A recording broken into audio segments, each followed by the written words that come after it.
નમસ્કાર મિત્રો, રાહુલજીની રેશનલ સભામાં સર્વેનું સ્વાગત છે. મિત્રો, આજે માતૃભાષા દિવસ છે, એટલે આજે માતૃભાષા પ્રત્યે પ્રેમ બહુ બધાને ઉભરાઈ જતો હોય છે અને એના વિશે ઘણી બધી પોસ્ટો વાંચી.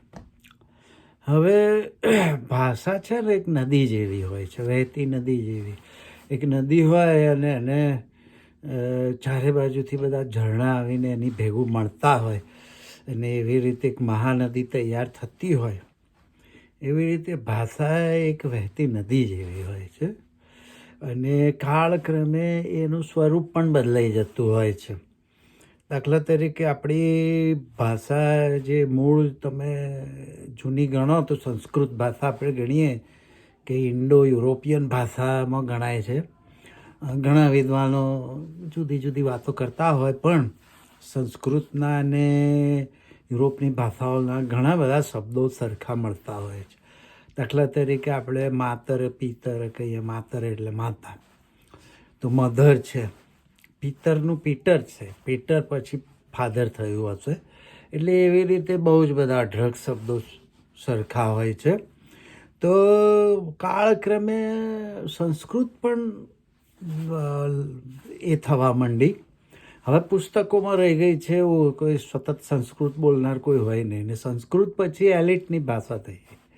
લોકો ભાષા બોલતા હોય અલગ, ભાષા લખવાની એક ભાષા કે જેમાં આપણે સાહિત્ય કવિતાઓ બધું જે લખતા હોઈએ, અને બોલી, એ બંનેમાં ડિફરન્સ હોય છે. ભાષા, માનો કે આપણે ગુજરાતી બોલી ને ગુજરાતી ભાષા આપણે બધી આખા ગુજરાતમાં સરખી જ લખાય, પણ ગુજરાતી બોલી જુદી જુદી હોય. એવી રીતે સંસ્કૃતમાં પણ એવું થયું. સામાન્ય લોકો જુદી બોલતા હતા. સંસ્કૃત ચોખ્ખી શુદ્ધ સંસ્કૃત નહોતા બોલતા, તો એને પ્રાકૃત કહેતા હતા. અને એમાં પણ બારગવે બોલી બદલાય. એ રીતે પ્રાકૃત છે, પછી માગધી પ્રાકૃત, એને પછી પાછળથી થોડું બધું મિક્સ થઈ આવી પ્રાકૃત ભાષાની જુદી જુદી બોલીઓ ભેગી થઈ પાલી પણ કહેવાતી હતી. એટલે દાખલા તરીકે મહાવીરનો, આપણો જૈન ધર્મનો જે બહુ મોટો શ્લોક ગણાય છે, નમો અરિહંતાણમ, એમાં ન નથી, અણ છે. નમો અરિહંતાણમ નહીં, અણમો અરિહંતાણમ.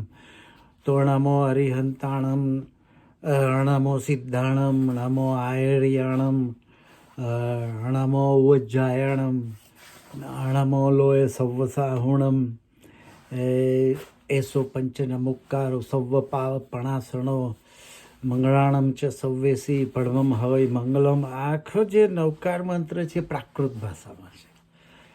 એટલે નમો અરિહંતાણમ એટલે અરિહંતોને નમસ્કાર, નમો સિદ્ધાણમ એટલે સિદ્ધોને નમસ્કાર. એટલે નવકાર એટલે નમસ્કારનું નવકાર છે.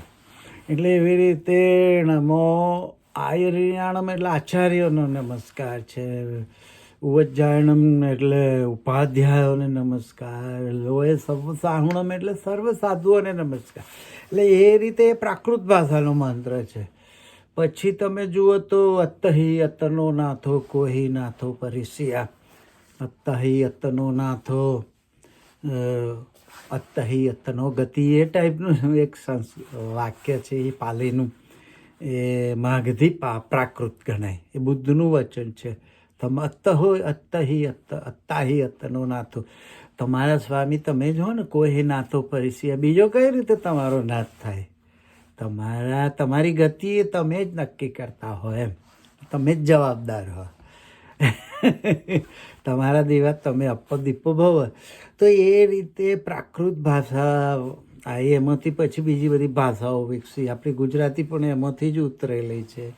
જૂની સંસ્કૃતમાં અળ છે, નવી સંસ્કૃતમાં પાણીની સંસ્કૃતમાં અળ નથી, આપણી ગુજરાતીમાં અળ છે.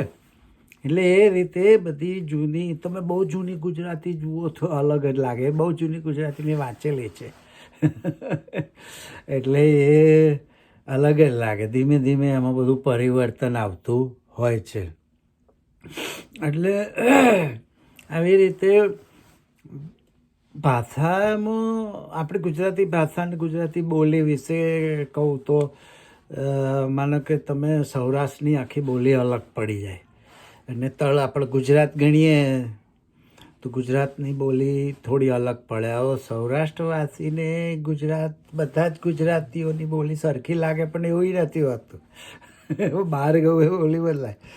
તો આપણે ગુજરાતીઓ જે છે એને સૌરાષ્ટ્રવાસીઓની બધા ગુજરાતી જ છે, ભાષા ગુજરાતી જ બોલે છે. જસ્ટ આ તો દાખલો આપું છું. તો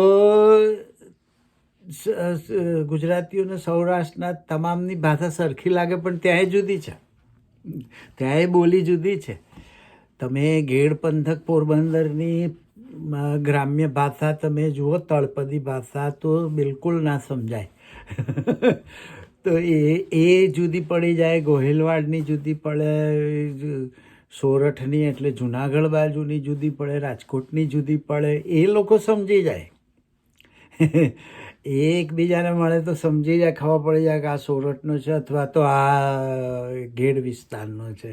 આપણને બધું સરખું લાગે. એવી રીતે એમને આપણી બધી સરખી લાગે પણ બનાસકાંઠામાં થોડોક ફરક છે, મહેસાણાનો ફરક છે. આજે મેં મેહોણી ભાષામાં પોસ્ટ મૂકી છે દિયોર. તો એવી રીતે સાબરકાંઠામાં કોઈ દિયોર નથી બોલતું પણ ત્યાં થોડીક જુદી પડે છે. પંચમહાલની જુદી પડે છે.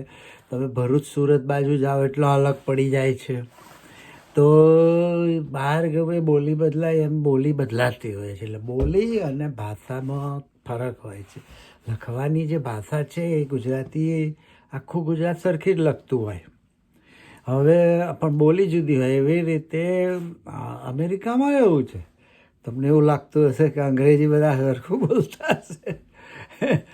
ના, ન્યુયોર્કર જે હોય એમનું અંગ્રેજી જુદું હોય, ટેક્સાસવાળાનું અંગ્રેજી એકદમ જુદું હોય.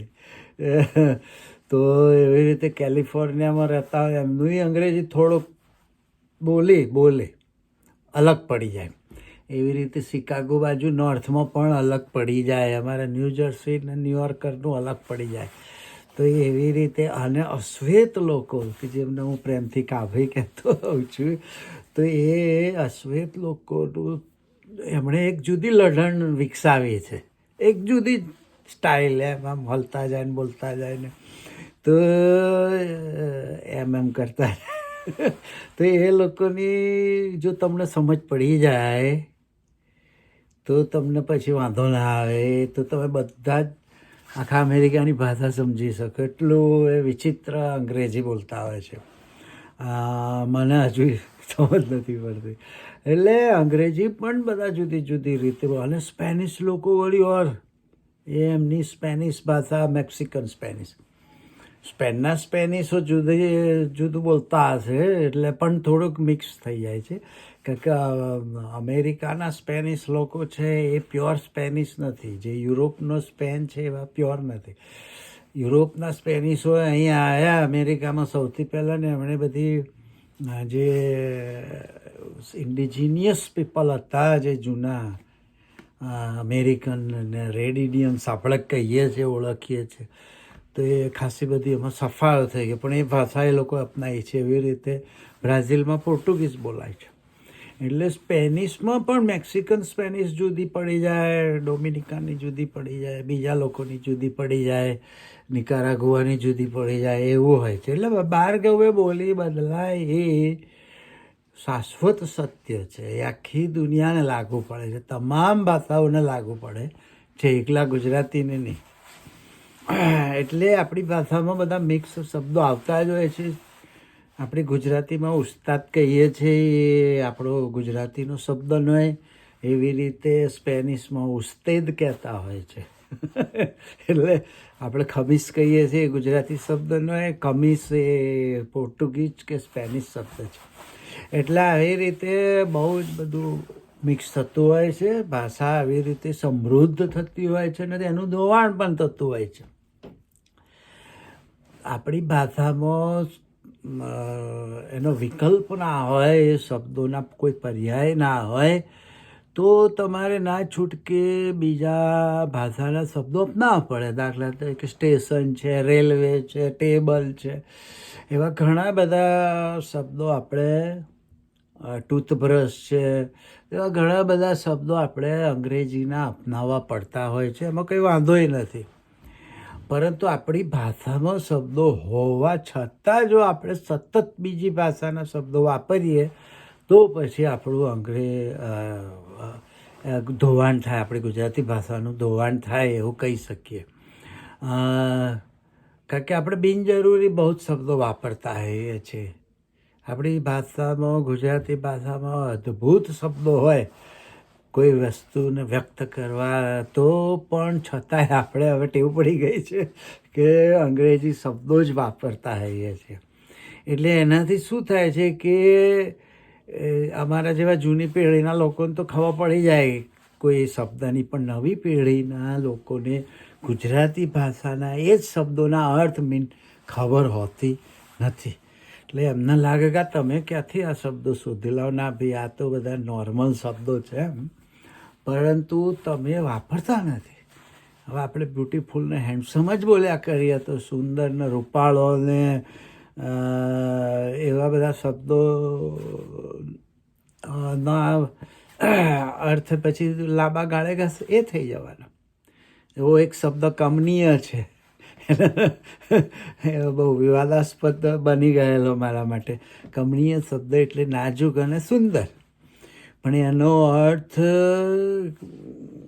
કોઈ લેખકને ના આવડતો હોય સાચો, એવોય બને, એટલે એમાં બબાલ બી થઈ જાય. એટલે ઘણા બધા શબ્દોના અર્થ આપણે નવી પેઢીને નથી આવડતા. એનું કારણ આ છે કે આપણે વધારે પડતા અંગ્રેજી શબ્દો વાપરીએ છીએ. નો ડાઉટ અંગ્રેજીમાંથી આપણે શબ્દો લેવા પડે, હવે છૂટકો નથી. કારણ કે આપણે ઘણું બધું નોલેજ ત્યાં જ વિકસ્યું, ત્યાં સાયન્સમાંની બધી ખાસી બધી શોધો થઈ. હવે એ તમારે અહીં એનું અંગ્રેજીનું ગુજરાતી કઈ રીતે કરો? દાખલા તરીકે મેડિકલ સાયન્સ છે, બીજું એન્જિનિયરિંગ સાયન્સ છે. તો આ બધાનું શાસ્ત્ર બધું રચાયું ત્યાં, શોધાયું ત્યાં, અને પછી એ કઈ રીતે તમે એને ગુજરાતીમાં ટ્રાન્સલેશન કરો? એનો શબ્દો જ ના મળે તમને ગુજરાતીમાં. પછી ભદ્રમભદ્ર જેવું થઈ જાય. અગ્નિ રથ વિરામ સ્થળ રેલવે સ્ટેશનનું બનાવી દીધું હતું. એટલે એવી રીતે ટાઈને કંઠ લંગોટ કહે તો કેવું વિચિત્ર લાગે. એટલે એવી રીતે દાખલા તરીકે આખું મેડિકલ સાયન્સ છે, એનો એલોપેથીનો ઉદ્ભવ થયો જ યુરોપમાં. તો પછી એ તમારે અંગ્રેજીમાં જ ભણવું પડશે ને, એમાં છૂટકો જ નથી. પછી તમે કહો કે આ તો પશ્ચિમનો ભાણો કે અંગ્રેજીને સતત ગાળો દો, એનો અર્થ નથી. તમે એ ટાઈપનું નોલેજ વિકસાવ્યું હોય ને તમે એમાં શાસ્ત્રો રચ્યા હોય તો આખી દુનિયા વાંચે. દાખલા તરીકે આપણું આયુર્વેદ સંસ્કૃતમાં છે, પણ આવા આખી દુનિયામાં ફેલાયું જ નથી. તો પછી માનો કે આયુર્વેદ આ લોકોને ભણવું હોય તો સંસ્કૃતમાં જ ભણવું પડશે ને, છૂટકો નથી. આયુર્વેદ જો અમેરિકા કે યુરોપમાં ભણવું હશે તો એમને સંસ્કૃત વાંચવું જ પડશે, શીખવું જ પડશે, છૂટકો જ નથી. પણ હવે એનો એટલો પ્રચાર નથી થયો. હવે મેડિકલ સાયન્સ, એલોપેથીનો એટલો બધો પ્રચાર થઈ ગયો છે આખી દુનિયામાં, અને એ એકદમ સક્સેસ થઈ ગયું છે વધારે પડતું. તો તમારે એ ભણવું જ પડશે, તો અંગ્રેજીમાં જ ભણવું પડશે. એનું સંસ્કૃત કઈ રીતે કરશો કે ગુજરાતી કઈ રીતે કરશો? એવું એન્જિનિયરિંગનું તમારી જોડે તમે એવા નવા નવા પ્રવાહો શોધ્યા નથી. તમે એક ટિપિકલ 2-4 વસ્તુઓ જ લઈને બેસી રહ્યા. તો પછી એમાં તો વાંક, અંગ્રેજીનો શું વાંક આપણે કાઢવાનો? તમે મોટા મહેલો અને મંદિરો જ બનાવ્યા, એક સામાન્ય લોકો રહી શકે એવા મકાનો મસ્ત બનાવ્યા નહીં. હવે તમારે એન્જિનિયરિંગનું આખું શાસ્ત્ર સિવિલ એન્જિનિયરિંગનું હોય, મેકેનિકલ એન્જિનિયર, તમે એવા યંત્રો શોધ્યા નહીં. તમે એવા યંત્રો ભારે અત્યારે જે ચાલી રહ્યા છે એવા શોધ્યા હોત તો તો આખી દુનિયા તમારું સંસ્કૃત ભણતું હોત, પણ તમે શોધ્યા જ નથી. તમે અમુક લિમિટેડ સબ્જેક્ટ લઈને બેસી રહ્યા ને એમાંય તમે પાછા બહુ લિમિટેડ કરી દીધું, બધાને શીખવા ના દીધું. આખા ભારતના લોકોને શીખવા ના દીધું, તો એમાંથી કંઈ નવું સંશોધન થયું નહીં, એનો ઘટી ગયો. એનો એકદમ વ્યાપ તો એકદમ નાનો સંકુચિત જ કરતા ગયા. તો પછી શું થાય? હવે બહારથી જ બધું મેકેનિકલ એન્જિનિયરિંગ હોય, સિવિલ એન્જિનિયરિંગ હોય, કેમિકલ એન્જિનિયરિંગ હોય, બધું બહારથી આવે છે. તો તમારે અંગ્રેજીમાં ભણવું જ પડશે, છૂટકો જ નથી. એનું ગુજરાતી કે સંસ્કૃત કઈ રીતે કરશો? સંસ્કૃત હવે અહીં જ નથી રહી, ગણ્યા ગાંઠ્યા સંસ્કૃત પુસ્તકોમાં રહી ગઈ છે ને. તો એવી રીતે ભાષા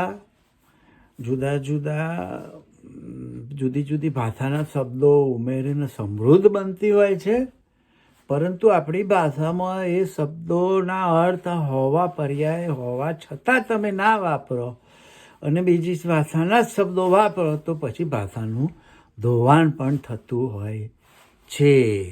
અને એમાં તો પછી જવાબદાર કોણ ગણાય? લખનારા. કારણ કે લખનારા જ અંગ્રેજી શબ્દો મેક્ઝિમમ વાપરે, તો વાંચનારા બિચારા ક્યાં જાય? પછી એ જ શીખવાના છે.